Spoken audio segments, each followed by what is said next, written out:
This video is about fish oil supplements, which is the best way to get your omega-3 fatty acid intake up to an appropriate level. On the screen you can see Anabolic has a kids omega-3 fish oil and then for adults.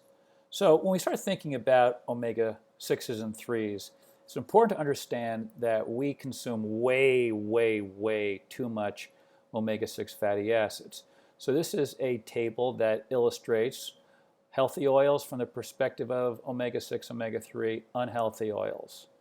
And then down below, nuts. So let's just go, since we're on nuts, let's look at nuts. If you want to get the best balance of fatty acids, you can see down below here, there's only 2% of all of the fatty acids in macadamia nuts are going to be omega-6 or omega-3.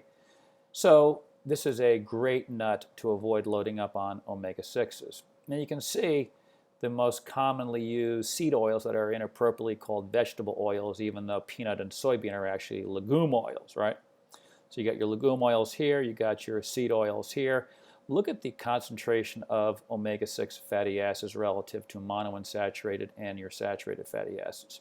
So up top, if you want to choose the best nut, obviously macadamia, the best oil to use, coconut, and then you can see butter has a very small percentage of its fatty acids from omega-6 to omega-3.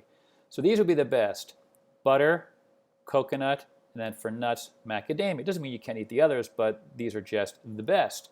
So where did this chart come from? It came from the first D-Flame book that I wrote. You can pick this, you can get a great single price from Anabolic Labs if you wish, or if you want to get volume discounts, you can go to dflame.com and get volume discounts there. So what's the best way to look at this from a simple perspective of looking at what omega-6s and 3s do to physiology? This is a great paper from back in 2002. Oftentimes, the best papers on this topic are the older ones, I have seen at least. So here you can see arachidonic acid, omega-6, is acted upon by the COX enzyme, and it turns into thromboxane A2. Now, thromboxane is thrombus, so here are platelets clumping, and they're showing some injury. And so the platelets clump in response. So we're all going to be injured, obviously. So the best thing to do is to be as deflamed as possible before we get injured. So and you can consider this as, from the perspective of any injury. It could be joint muscle, doesn't really make any difference. In this case, it's vascular. But if you have a proper balance of omega-6 and omega-3s in the cell membrane, look at the outcome: a mild, appropriate response, not a hyper response. So the purpose for taking fish oil, where you get your EPA and DHA from, is to normalize the inflammatory state so that inflammatory reactions are appropriate and not excessive. So something more germane to chiropractors, let's go right into joints. Now, I learned about this years ago. I was kind of amazed when I first learned this. This was the paper that got me going back, a paper from 1991. And then earlier papers, as early as 1975, scientists identified that the first changes that occur in osteoarthritic joints is an accumulation of omega-6 fatty acids. So normally, you can see right here, only omega-9 meat acid is found in newborn joints of all species studied thus far. No omega-6s and basically no omega-3s. Now, we're told that meat acid really is a marker of essential fatty acid deficiency, which is what we want in our joints. We do not want a lot of omega-6s in our joints. So, you can see up top here, joints are born as an omega-6 fatty acid deficiency zone. Meat acid, the omega-9 fatty acid, does not convert into prostaglandins, no pain. But what happens as we age?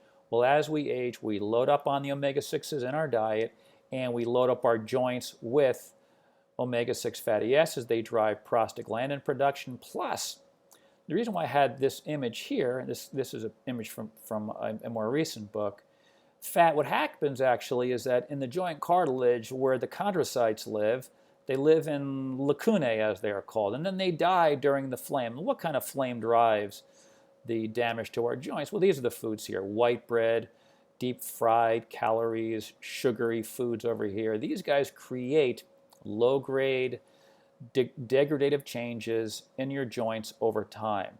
So advanced glycation end products drive it, free radicals, oxidized LDL cholesterol, omega-6s. But then what happens when the lacunae are damaged, or rather when the chondrocytes are damaged and die, they fill up with fat. And what fat are they going to fill up with? Well, the fats that we eat too much of, which would be the omega-6 fatty acids. So we want to keep omega-6s out of our joints. This means we want to minimize the consumption of these calories.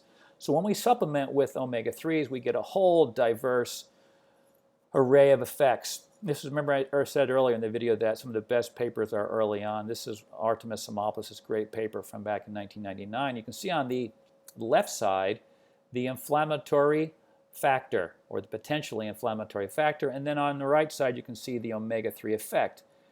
In black you can see the arrows are all down, which means the flame is being reduced. Green arrows are up, which means that we are omega-3 fatty acids, your EPA and DHA, your eicosapentaenoic acid and docosahexaenoic acid, they are going to increase anti-inflammatory function. So we'll just go right to them first. So prostacyclin is an anti-inflammatory, anti-platelet aggregator, which we saw previously. So tissue plasminogen activator, what it does is it helps to degrade fibrin, which is increased during joint injury, which you can see right here. Fibrinogen is increased after all kinds of injuries and in chronic proliferative diseases. So we get an increase in the degradation of fibrin and a decrease in the deposition of fibrin, which is really important. So you think about vascular delivering oxygen to deep tissues, we want to have very flexible red blood cells. So omega-3s help to make the red blood cells more deformable, and this allows for an increase in delivery of O2 to your deeper tissues. Now down below here, this is for the vascular system. Endothelial nitric oxide, originally called endothelial-derived relaxing factor, it is increased. It reduces arterial vasoconstriction, it is increased. And HDL cholesterol is also increased. Now, these changes are mild and needs to be considered in the context of the overall inflammatory state of the individual.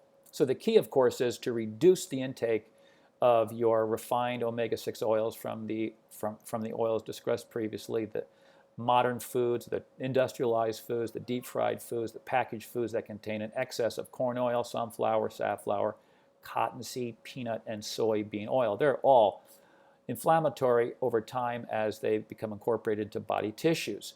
So all of these factors are associated with all these anti-inflammatory responses are associated with an intake of omega-3 fatty acids, and the best way is to get our fatty acids obviously from fish oil. So anabolic again has two different products. So the amount that we would take, so you can see on the label, you can see 1,200 milligrams of fish oil, and that is what you're going to get if you take 2 pills. So you're going to get about you're going to give 1,200 milligrams by just taking 2 fish oils. So the amount of fish oil that is typically recommended, and we're talking about fish oils always recommended in the context of EPA DHA. So the recommended amount of EPA DHA, which are the omega-3 fatty acids, is 1 to 3 grams per day. My view, you could just get away with 1 gram per day as long as the rest of the diet is not too excessively loaded with omega-6 fatty acids.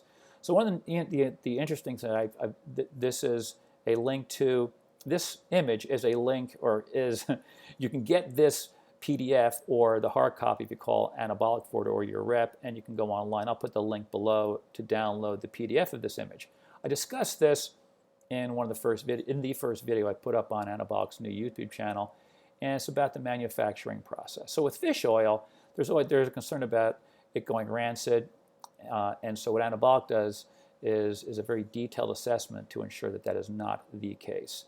So my suggestion would be to head over to Anabolic's website, pick up some fish oil, and also I would recommend watching the video that I did previously that shows how the manufacturing process works, which is really important because people are always looking for high quality, and you're guaranteed with anabolic products.